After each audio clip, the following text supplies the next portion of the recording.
Imagine being able to create powerful software, complex web applications, or even your own mobile app. Today, we delve into the world of Java programming, a versatile language that makes all this possible and more. In this digital era, Java stands as a pillar in the world of programming, powering enterprise solutions, contributing to cutting-edge technologies like artificial intelligence, and even fueling the mobile apps we use daily. Learning Java opens up a world of opportunities. It's not just about coding, it's about problem solving, creating efficient solutions, and making an impact in real-world applications. From financial services to telecommunication, healthcare to e-commerce, Java is everywhere, proving its versatility and robustness. Mastering Java doesn't happen overnight, but with dedication, practice, and a curious mind, the journey is incredibly rewarding. Ready to embark on this exciting journey? Brace yourself as we dive into the world of Java programming. Before we start coding, we first need the right tools. Think of it as setting up your canvas before painting. Our canvas for Java programming consists of two main tools, the Java Development Kit or JDK and a code editor. The JDK is like the paint, the raw material we'll use to create our masterpiece. It's a software package that provides the environment needed for developing and running Java programs. Now, let's walk through how to get these tools. You can download the JDK from Oracle's official website. Just head over there, find the latest version, and click on the download link. It's as simple as that. The installation process is also straightforward. Just follow the prompts and you'll have the JDK installed in no time. Next, we need a code editor. This is like our paintbrush, the tool we'll use to craft our code. There are several excellent options out there. IntelliJ IDEA and Eclipse are two popular choices, renowned for their robust features and user-friendly interfaces. You can download either of these from their respective websites. Once downloaded, the installation process is quite similar to the JDK. Just follow the instructions and you'll be good to go. Once you've installed both the JDK and your chosen code editor, you'll want to ensure they're working together harmoniously. In your code editor, check its settings to make sure it's pointing to the right version of the JDK. This step is crucial. It's like ensuring your paintbrush and paint are compatible.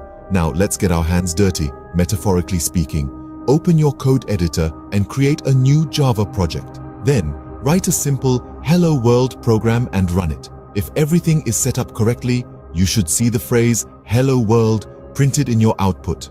That's your first masterpiece, the first of many to come. Now that we have our tools ready, we can start painting our masterpiece. In code, of course, variables are like the building blocks of our code. They hold the values that we work with. Now, let's get into the thick of it. In Java, a variable is like a container that stores data for us to use later. Just think of it as a labeled box where we can put a value. We can then refer to this box by its label whenever we need the value inside. But before we can use a variable, we need to declare it. Declaring a variable is like telling the Java compiler, hey, I'm going to use a box with this label and it's going to hold this type of data. Speaking of data types, there are several kinds in Java. The most commonly used are int, double, and string. Int is short for integer, which means it stores whole numbers. Double, on the other hand, is for numbers with decimal points, and string is for text or a sequence of characters. To declare a variable, we first specify the data type, followed by the variable name. For example, to declare an integer variable named age, we would write int age. But what if we want to give our box a value right away? That's where initialization comes in. Initialization is just a fancy term for giving a declared variable its initial value. To initialize our age variable with a value of 20, we would write int age = 20. And there you have it. We've just declared and initialized our first variable. From this point, anytime we refer to age in our code, Java will know we're talking about the number 20. But remember, variables aren't set in stone. We can change their values as needed. For instance, if we want to change the value of age to 25, we can simply write age = 25. And just like that, our variable age now holds the value 25. Remember, understanding variables and data types is fundamental to mastering Java programming. So, keep practicing, experiment with different data types, and before you know it, you'll be declaring and initializing variables like a pro. Now that we've got our variables set up, let's make them do some work. In Java, the flow of our program can be controlled through certain statements known as control flow statements.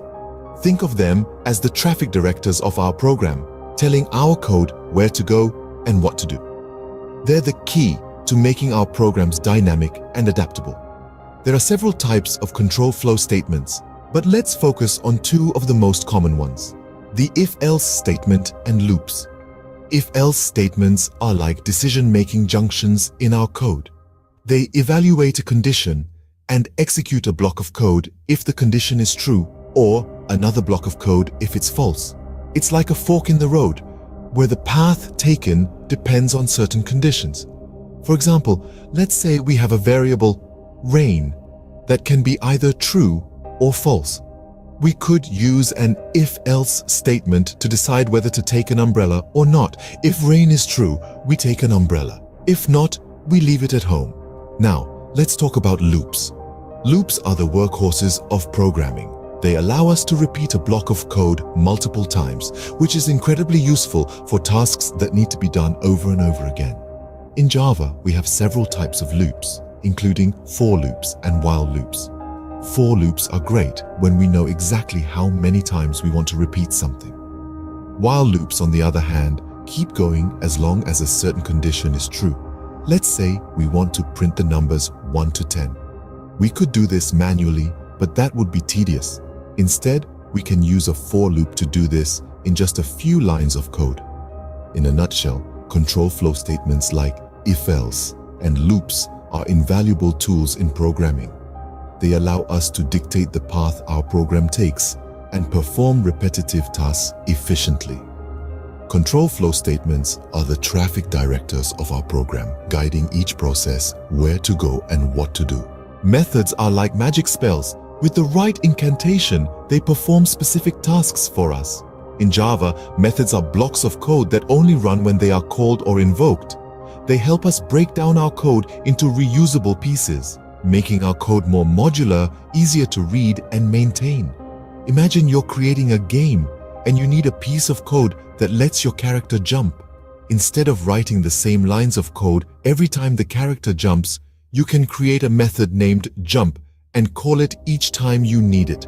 This is the beauty of methods. Defining a method in Java involves giving it a name, specifying the return type, and optionally setting some parameters.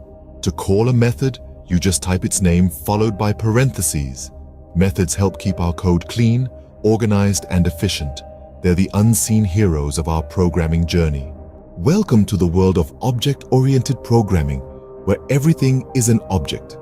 Let's dive right into the heart of Java and explore the fundamental principles of object-oriented programming, commonly known as OOP.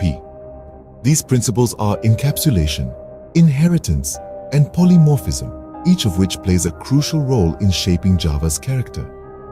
First off, encapsulation is like a protective bubble that shields data from direct access by the outside world. By keeping data and methods that act on that data within the same unit or class, we can control who gets to interact with our data and how.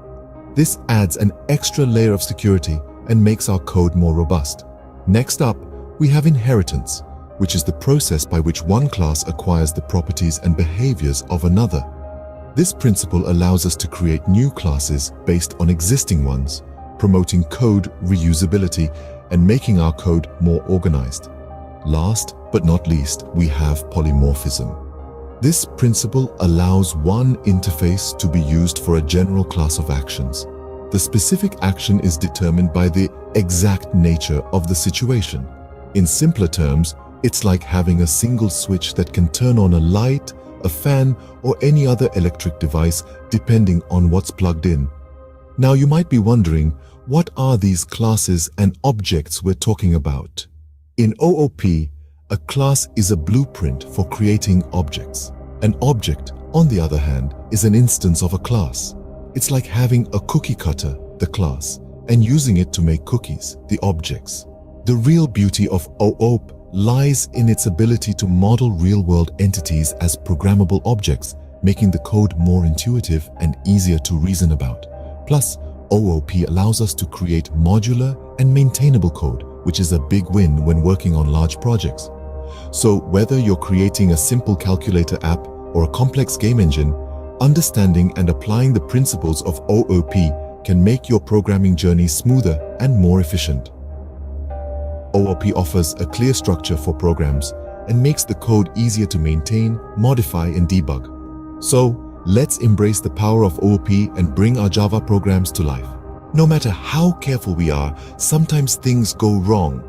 That's where exception handling comes into play. In the world of Java programming, error handling is not just a good practice, it's absolutely essential. Why? Because it allows your program to respond to unexpected situations or exceptions during runtime. Think of it as a safety net, catching errors that could otherwise bring your entire application to a grinding halt. Now, how do we deal with these exceptions? Java provides us with try-catch blocks. Here's how they work. You put the code that might throw an exception inside a try block. If an exception occurs, the program switches to a catch block, where you can decide how to handle the situation. For example, you might log an error message or prompt the user to input valid data. Common exceptions you might encounter include null pointer exception, array index out of bounds exception, and arithmetic exception. But remember, the key is not just to handle exceptions, but to handle them gracefully. Effective exception handling can make your program more robust and user-friendly. Well done! You've taken your first steps into the world of Java programming. Today, we've demystified the process of setting up your development environment and introduced you to the fundamentals of variables, data types, control flow, and decision-making. We've also delved into the concept of methods and functions and the basics of object-oriented programming. Not to forget, we've discussed the importance of exception handling in ensuring your programs run smoothly. But remember, this is just the beginning. The world of Java is vast and ever-evolving. There are still many fascinating topics to explore, like GUI development, database connectivity, and so much more. Make use of online tutorials, coding platforms, and community forums to continue your journey. Remember, the journey of 1,000 miles begins with a single step. Keep exploring, keep practicing, and soon you'll be coding like a pro.